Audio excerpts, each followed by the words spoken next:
মিথ্যা বলা মহাপাপ, সেই টপিক নিয়ে আছে আমি আপনাদের মাঝে আলোচনা করব। ইনশাআল্লাহ আমার সম্পূর্ণ ভিডিও দেখবেন এবং কি আপনি এখান থেকে কিছু বুঝতে পারবেন যে মিথ্যা বললে আমাদের কি হয়। মিথ্যা বললে আপনি ধ্বংস হয়ে যাবেন, কারণ অযথায় মিথ্যা বলা যাবে না। মিথ্যা বললে আল্লাহ সুবহানাহু ওয়া তাআলা বেজার হন এবং নবী করিম সাল্লাল্লাহু আলাইহি সাল্লাম বেজার হন।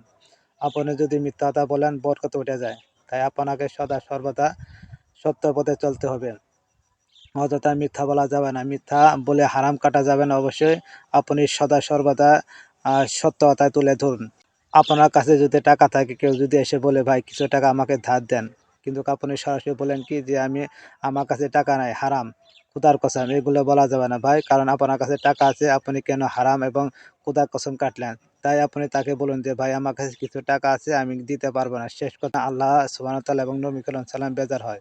ইসলামটাকে যদি পূর্ণভাবে বাংলাদেশে গঠন করতে চান বা পুরোপূর্ণভাবে যদি গড়াতে চান, তাহলে আপনাকে সর্বপ্রথম আপনাকে ইসলামের দিকে ধাবিত হতে হবে এবং সত্য পথে আপনার চলতে হবে। সত্য পথে বিজয় হতে হবে এবং সত্য কথা বললে যে কোনো কিছুই কিন্তু করা সহজ। তাই আপনাকে সদা সর্বদা সত্য পথে আকৃষ্ট করতে হবে এবং আল্লাহর বাণী নবী করিম সাল্লাল্লাহু আলাইহি সাল্লামের আনুগত্য প্রকাশ করুন। যেরকম আমাদের নবী হযরত মুহাম্মদ সাল্লাল্লাহু আলাইহি সাল্লাম ৬৩ বছর বয়সে তাহার জিন্দগিতে একটা মিথ্যা কথা নেই। তাই আমরা অযথায় মিথ্যা কথা কেন বলবো? তাই মিথ্যা কথা বলবো না, সদা সর্বদা চেষ্টা করবো সত্য কথা বলার জন্য।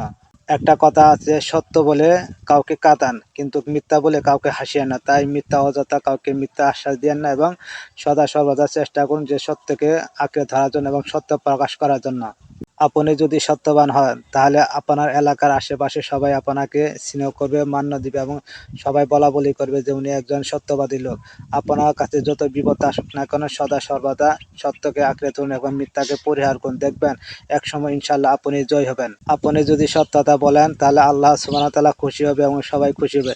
তা আপনার জীবন সুন্দর হবে, পরকালে এবং ইহকালে আপনার কল্যাণকর হবে। তাই আমরা সবাই চাই সত্য পথে আকৃষ্ট হতে এবং মিথ্যাকে পরিহার করতে। এবং যদি আপনি সত্য প্রতিষ্ঠা করতে পারেন এই সমাজে, আপনার জন্য উজ্জ্বল ভবিষ্যৎ কামনা করছি। ভুলেও কেউ যেন মিথ্যাকে আকৃষ্ট না করে এবং সত্যকে প্রহার বিরত যাতে না করে। তাই আমি সদা সর্বদা বলতেছি আমার প্রিয় ভাই বন্ধুরা যারা আমার ফেসবুকে আসছেন, আপনাদের উদ্দেশ্যে বলতেছি আপনার সদা সর্বদা সত্যকে আকৃষ্ট করুন, মিথ্যাকে পরিহার করুন, তাহলে আপনার জীবন সুন্দর হবে। আমরা চাই আমাদের এই জীবন অল্প কিছুদিনের জন্য, পরবর্তী প্রজন্ম কিন্তু আমাদের চলে যেতে হবে এবং কি পরকালে আমাদের চলে যেতে হবে। তাই আমরা সদা সর্বদা চেষ্টা করব সত্যকে আকৃষ্ট করার জন্য এবং মিথ্যাকে পরিহার করার জন্য, তাহলে আমাদের জীবন সুন্দর ও শান্তিতে হবে। সবাই ভালো থাকুন, সুস্থ থাকুন। আসসালামু আলাইকুম রহমতুল্লাহি বরকাতুহু।